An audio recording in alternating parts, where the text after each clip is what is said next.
spectator, watch the resupply drops being opened. You get rewards for watching other people opening loot, but fuck off! Why does your article on this read like a fucking commercial, EGM?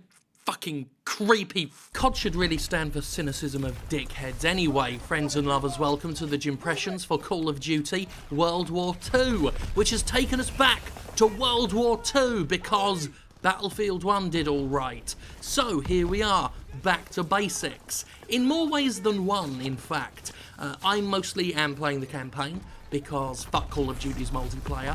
I got sick of that years ago, and it feels tailored only to people who play Call of Duty, almost exclusively, all of the time. Fuck that noise, can't be bothered. But I've often liked the Call of Duty campaigns, well, up until Ghosts, where they seem to start getting uninspired and lackluster, and this one is, well, rather uninspired and lackluster. It's kind of the Dexter Morgan of single-player campaigns. It knows what an emotionally effective game looks like and sounds like, and it follows those cues, and it follows the usual. There are so many moments of, oh, I'm wandering around with my vision blurred and there's ringing in my ears, and then things come back into focus and someone grabs me and tells me to carry on, soldier.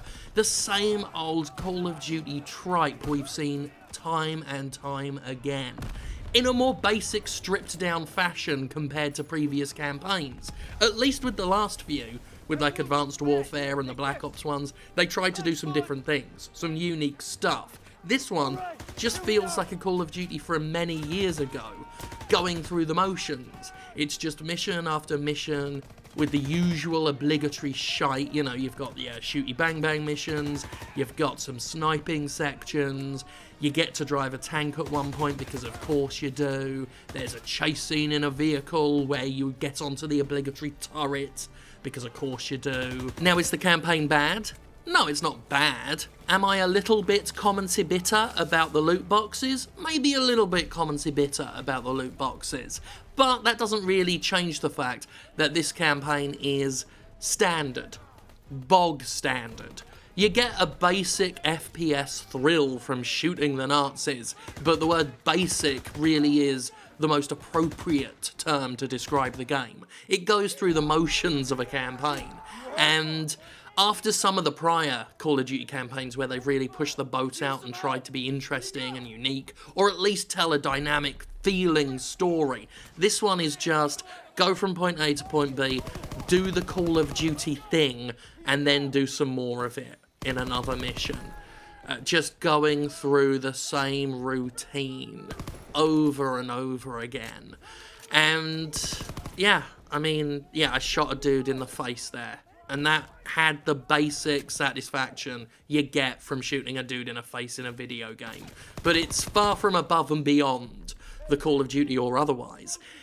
Yeah, I mean, I shot more guys. But don't worry, fuckos, because the game has done something unique. It's got a trick up its sleeve. QTEs! Oh yes, this is Call of QTE, my friends. They have decided that what this game needed was a lot of button mashing and a lot of drag the stick to the little circle and push a button. You know how, like, when you're near death in Shadow of Mordor? That shit. Oh hooray, I dragged the stick to the circle and pressed the X. Dynamic, exciting, thrilling gameplay, this. That's the other thing about this game. I didn't feel anything. As I say, you get that base satisfaction from just shooting a person that you could get from playing even a bad first-person shooter, let alone, you know, a mediocre one like this. And that's the most I got out of it. I don't feel anything for the characters. I mean, I struggle to remember any of the characters' fucking names now. I'm dragging this person, this friend of mine, I don't give a shit about him. All he is right now is a burden to me, a pain in my friggin' ass. But that's what you get. I will say that the game has attempted to try and forge a bond between you and these other characters whose names I can't remember because I didn't forge a bond with them. Every single one of them, when they're in your squad, they have a unique quote-unquote skill where they give you stuff. One of them throws health packs at you. You don't just regenerate health this time around. you use health kits, med kits that you can get tossed to you by one of the characters. Another one will toss you ammo, one will toss you grenades, another one will spot enemies and highlight them in white. But you have to look at the character to do it and be near enough for them for the prompt to trigger. You can't just command them to do it. And in the middle of a chaotic fight, it's a real pain in the friggin' arse when you want a health kit and you're trying to find the guy who gives you the health kit. His name's Gutsman. It's not Gutsman, but I'm gonna say it's Gutsman. Anyway, here's a drivey bit. You may recognise this from, well, any Call of Duty. After you do the driving bit, you get onto a turret, which you might recognise from any Call of Duty. And here we are shooting dudes in jeeps, just like any Call of Duty. So that's fun, if you like that sort of thing. I remember when this was done in Metal Gear Solid 3 Snake Eater. And that was exciting and dynamic, and it told a story. You know, it told a real story. There were characters that I cared about. There were people I wanted to protect. There was a villain. This bit is the only interesting part so far of the campaign that I've played, where you are a French resistance fighter. She's infiltrated a Nazi mansion or whatever, and she's finding an insider for spy-type shit. And the spy-type shit, I mean, it's low on gameplay. It's, you know, some would call this a walking simulator section, but it's still the only bit where I felt a little bit of tension, a little bit of interest, which of course is ruined because they can't have a mission that's just this, or develops this idea. It quickly turns into a really bad stealth section, and then a bunch of shooty bang bang. Sections like this are sad because it reminds me that once upon a time Call of Duty had some exemplary single-player modes. Their campaigns were like, I always bought them for the campaigns. I used to like the multiplayer way back when, until I got really sick of it, but, oh, this is fun. This is my favourite character in the whole Call of Duty series. Not this dude that we're doing another QTE for, but this other character here. The highly memorable French female. Thumbs up there. So here we are, we've rescued the French female who vives la resistance. So that's good, isn't it? But anyway, as I was saying, moments like this are sad because I'm reminded that once upon a time, in the good old days of Call of Duty, when it started to become a mainstream phenomenon, Infinity Ward used to put the effort in that just isn't visible in this one, which I believe is predominantly Sledgehammer. That just, as I say, goes through the motions, does everything by routine, and even this, where we're having to remember our cover story so that we don't get blown by the Germans, which, actually, that's an entire different video series of mine. When you're trying to remember your cover story and it's almost like an adventure game, I'm like, wow, there's some actual potential here.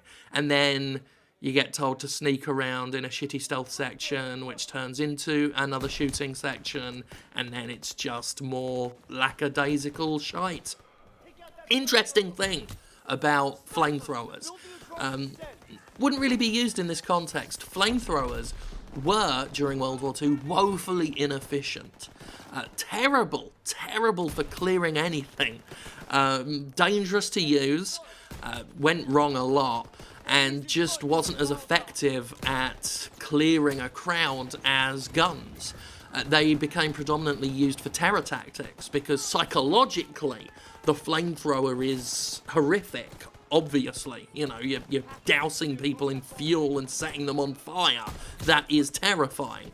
But that was really the most practical use a flamethrower had. Despite their ubiquity in video games and how useful they can be in games, they weren't that efficient a weapon. So there's some flamethrower facts for you, which is more interesting than Call of Duty. You know, I don't want to sound arrogant saying that, but I'm correct. It's better than this. Just health packs and slowly reloading sniper rifles, and then holding L3 to breathe, and then popping heads over and over again. I mean, this isn't the only time I've done a sniping section. You know, with the other games where some of the levels you'd have some unique stuff that you wouldn't see again, most of the stuff here it's just, oh, it's another driving section, is it? Oh, it's another sniping section, is it? It's just more and more of bore and bore. Which wasn't as clever as me saying Call of QTE earlier. Or Call of Looty, which I'll probably title this video. I've run out of interesting things to say about this, because it's not a very interesting game. I might do a second video on zombies, if I find zombies mode interesting, but the last game, what was it, Infinite Warfare? The last zombie mode was, I found that one dreadful. Not interesting at all, that one. So I'll give it a go if I find it exciting. Oh look, it's another blurred vision bit. Oh, yeah. We've got to slowly crawl to the Panzer Shrek. We haven't seen this before, but in a Call of Duty game. Oh, for fuck's sake. Fuck the loot boxes, and fuck Activision, and fuck all their patents. Bunch of wankers. Anyway, that's what I think of the game.